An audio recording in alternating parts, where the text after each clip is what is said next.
You are sitting at your kitchen table at 11:42 p.m. on a Tuesday night, and the only sound in the house is the low hum of the refrigerator and the clicking of your laptop keys. You are doing the one thing you have been avoiding for 6 months, maybe longer, because you knew deep down that once you saw the number, you couldn't unsee it. You are calculating your actual net worth. Not the "I'm doing okay" version you tell your parents, or the "I'll figure it out next month" version you tell yourself when you're out at dinner, but the real, raw, stripped down math. Assets minus liabilities. What you actually own versus what you actually owe to people who don't care about your story. So you start typing it into the spreadsheet. The checking account that always feels a little too light, the 401k you haven't checked since the market dip, the car that's currently worth about $4,000 less than the loan you took out to buy it.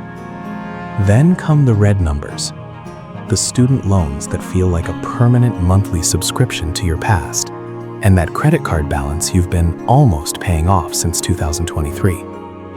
You hit enter, and the screen stares back at you with a number that either makes you feel briefly relieved or makes you want to close the laptop and go find something to eat just to stop the chest tightness. But here is the thing that nobody tells you about that number on the screen. It isn't just a score in a game, and it's definitely not just a reflection of your hustle. It is a literal description of the version of reality you are allowed to inhabit. It dictates whether a $900 car repair is just a Tuesday or a full-blown existential crisis. It decides if a better job offer in a different state is an exciting opportunity or something you literally cannot afford to even consider.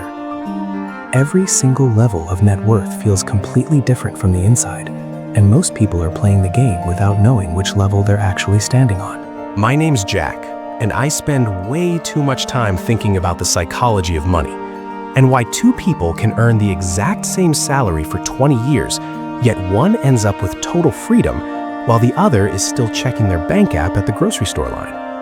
If you've ever looked at your paycheck and wondered where the decent money actually goes, you need to subscribe and hit that like button, because today we are breaking down the 10 levels of net worth and the specific traps that keep people stuck at each one. Before we dive in, I'm not a financial advisor, I'm not selling you a crypto course, and I'm definitely not here to make you feel bad. I just want you to see the map clearly, because you can't get to the next level if you're lying to yourself about where you are starting. Let's start at level 1, which is where roughly 10 million American households are living right now, and it is the most expensive place on earth to be. This is negative net worth. You're 24, maybe 26. You've got a job making $42,000 a year, which sounded like a fortune when you signed the offer letter, until you realize that after federal tax, state tax, and a health insurance premium that costs more than your car insurance, your take-home is barely enough to cover a shared apartment and a Netflix sub. Your net worth is approximately negative $38,000 because of the student loans and the $3,000 credit card balance you had to carry for emergencies. The psychological weight of level 1 is unique because the financial system is literally designed to charge you extra for being broke. If you have $10 in your account and you spend $12 on a sandwich, the bank doesn't just say no, they let the transaction go through and then hit you with a $35 overdraft fee. Think about that math for a second. You didn't have $2, so they charged you $35. Last year, big banks collected billions in these fees, not from wealthy people, but from people who were $2 short. At this level, you aren't building a life. You are paying a subscription fee to a system that assumes you won't be able to pay it back. The hidden problem at level 1 isn't that you're lazy or that you buy too much avocado toast. The problem is that your brain is stuck in chronic survival mode. When you are in the negative, your prefrontal cortex, the part of your brain responsible for long-term planning, literally starts to shut down. You aren't thinking about where you'll be in 10 years. You're thinking about how to make it to next Friday. This creates a decision fatigue loop where you make impulsive choices just to feel a moment of relief from the pressure, which usually leads to more debt. The exit from level 1 isn't about hustle culture or working 3 jobs. It's about stopping the internal bleeding before the compound interest on your debt outruns any realistic chance you have of saving. This is the $0 to $10,000 range. On paper, you are broke, but in reality, you are infinitely wealthier than someone with a negative net worth because you no longer owe your future hours to a bank for past mistakes. You're 27. You finally killed that credit card. The student loans are still there, looming like a giant shadow in the corner of the room, but you're current on them. You have $3,200 in a high-yield savings account, and it took you 19 months of saying no to weekend trips and upgraded iPhones to get there. The psychological trap here is what I call the exhale. You've escaped the red. You have a small cushion. You feel like you've arrived, so you start thinking you deserve to treat yourself, right? Maybe a slightly nicer apartment because you're tired of the radiator clanking at 3 a.m., or a car with affordable monthly payments because your old one sounds like a blender full of marbles. But here is the math that keeps people at level 2 for a decade. 37% of American adults cannot cover a $400 emergency without borrowing money. That is not a $4,000 emergency. That is one car repair, one urgent care copay, or one water heater that decides Thursday night is the perfect time to die. At level 2, you have relief, but you do not have safety. They feel identical, but they are polar opposites. Relief is the absence of immediate pain. Safety is the presence of a structural foundation. The hidden problem at this level is lifestyle leak. You get a $3,000 tax refund or small bonus, and instead of cementing your foundation, you spend it on something that depreciates the moment you touch it. You are still one bad Tuesday away from sliding back into the red. The exit from level 2 is realizing that your $3,200 isn't spending money, it's insurance against your own desperation.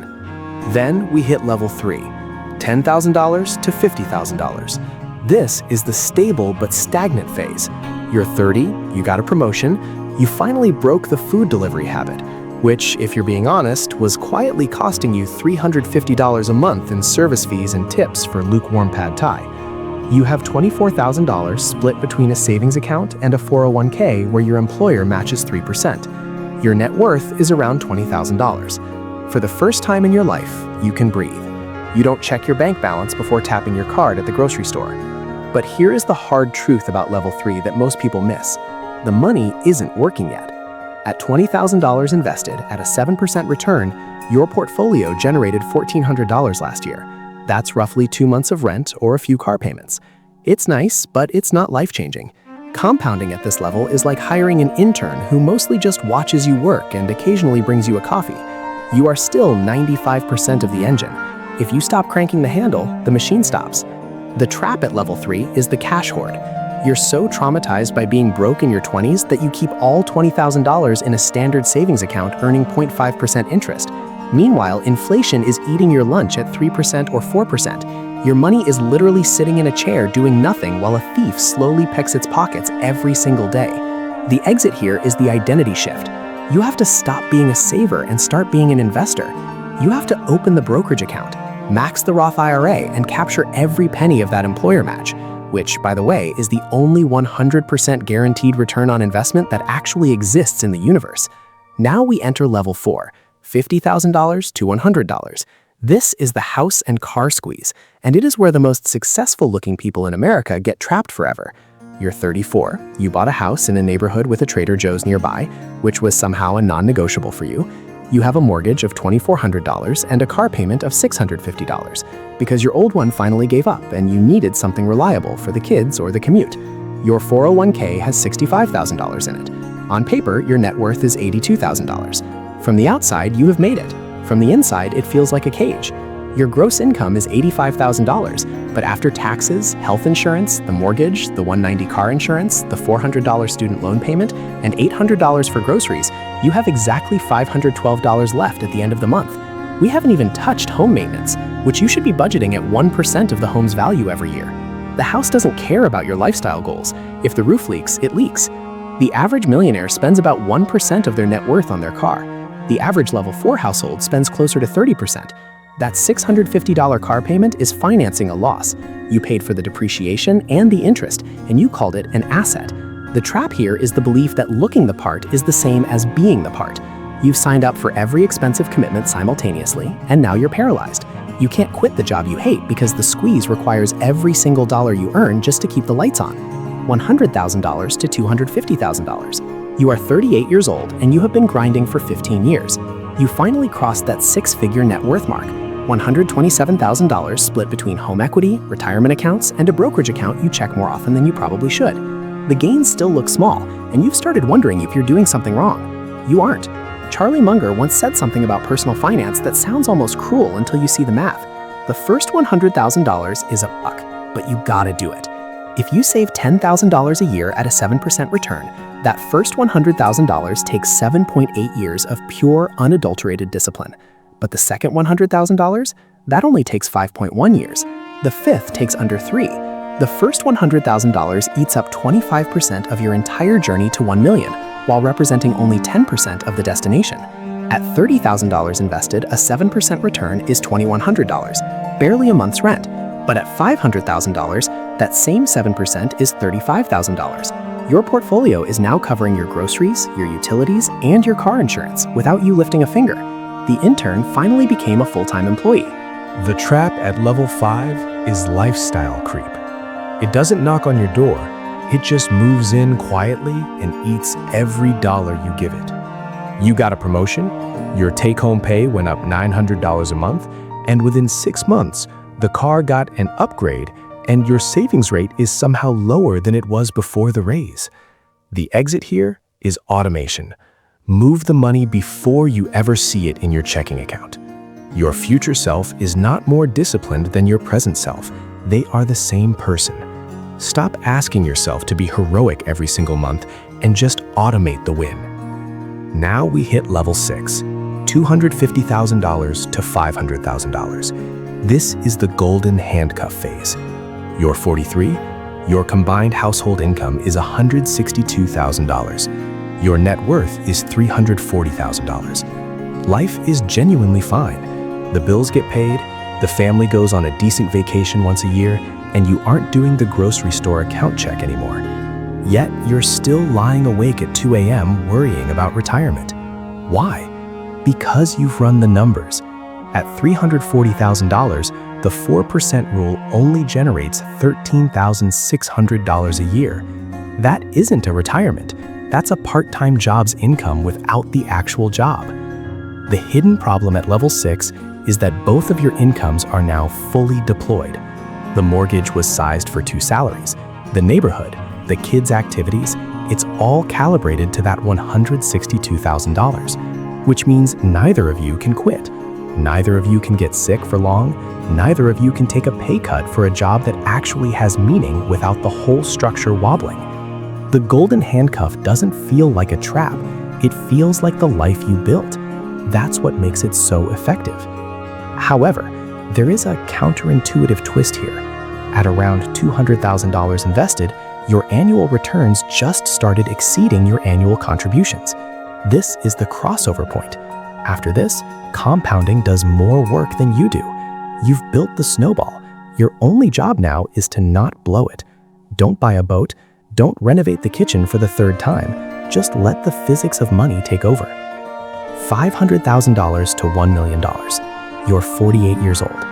You checked your account one Tuesday morning and the number was just there, $512,000, sitting quietly like it had always been there. Your first thought wasn't, "I'm rich." It was that you probably shouldn't mention this to anyone at work. At $500,000 at an 8% return, your portfolio is generating $40,000 a year. Think about that.